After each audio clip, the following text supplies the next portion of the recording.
Hey folks, this is Aidalee from Dad's Gaming Addiction, and today we're going to take a quick look at Sugar Shack.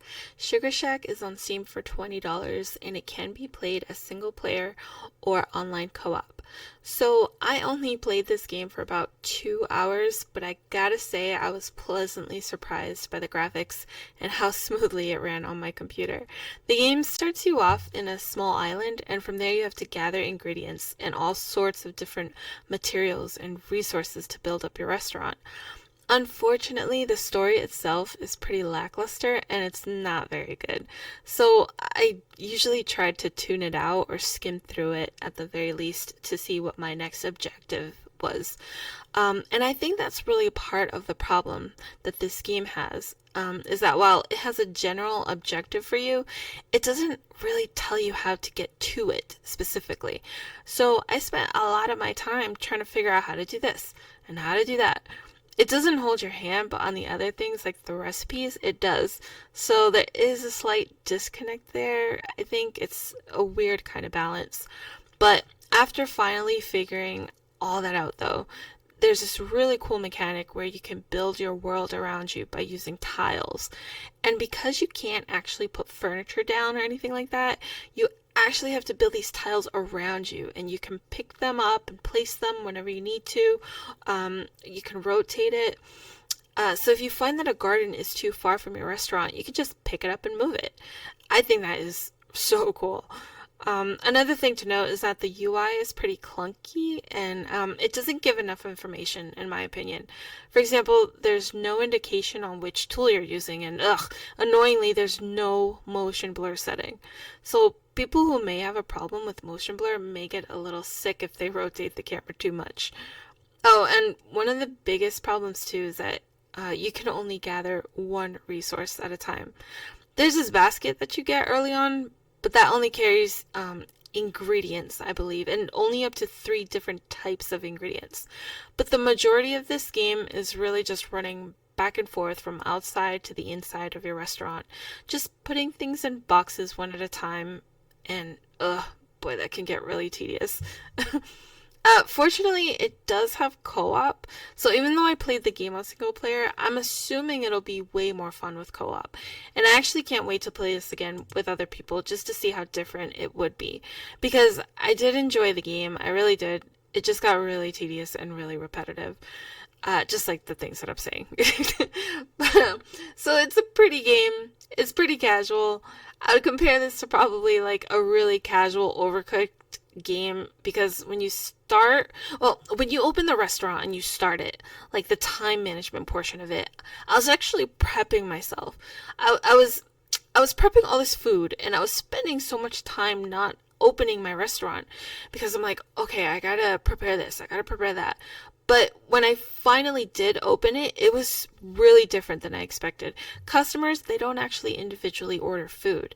They all together in a group order one meal, and then they take a really, really long time to eat it, so you have ample time to cook your next beverage or dessert or whatever. So there really isn't a rush, it seems. Now, I've never gotten past having one table. I know you can build at least 3. I know there's some sort of hotel as well in the upstairs. I haven't gotten that far. I know that there's fishing and there's other things to do, but so far from the stuff that I played, it was pretty casual. Even when washing the dishes and holding down like these sorts of buttons to do all these like recipe mini games, it really wasn't that hard. Which I think is really awesome. This really makes it for a cozy, casual game, and I think a lot of people would enjoy that aspect of it. The problem is that the controls are really, really confusing. Like, they're really confusing.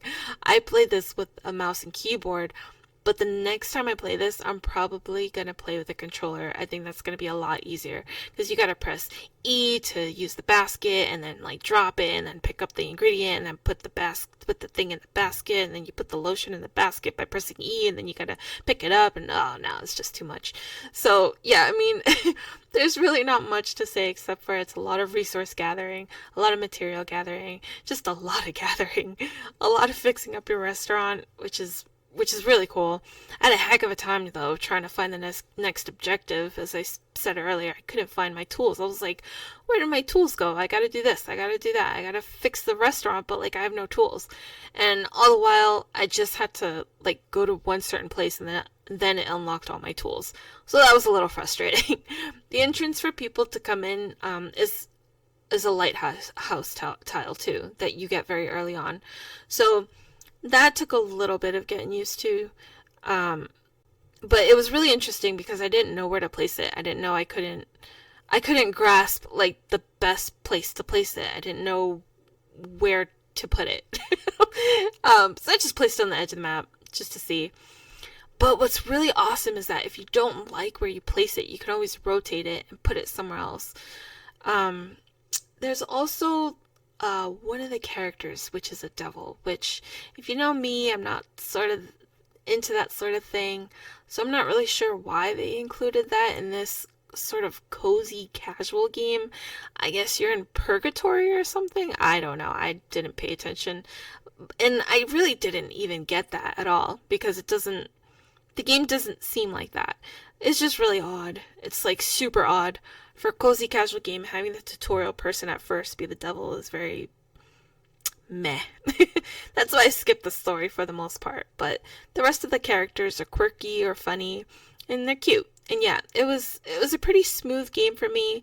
I would like to come back to play this, but there are other games out there I think that do it more justice, such as Stardew Valley, or Racketeer, or Fae Farm, or Disney Dreamlight, or Go-Go Town, I think it's called. But I mean, there's so many other cozy casual games out there that are probably a little bit better, but this is a cool one, and I like this one because of the whole tile mechanic, and I do like how casual the recipes are made, and yeah, I think it's a fun game. So if it's on sale, yeah, I would say pick it up. But this is Aidalee from Dad's Gaming Addiction, so be sure to like and subscribe, and I will catch you guys next time. Bye, guys!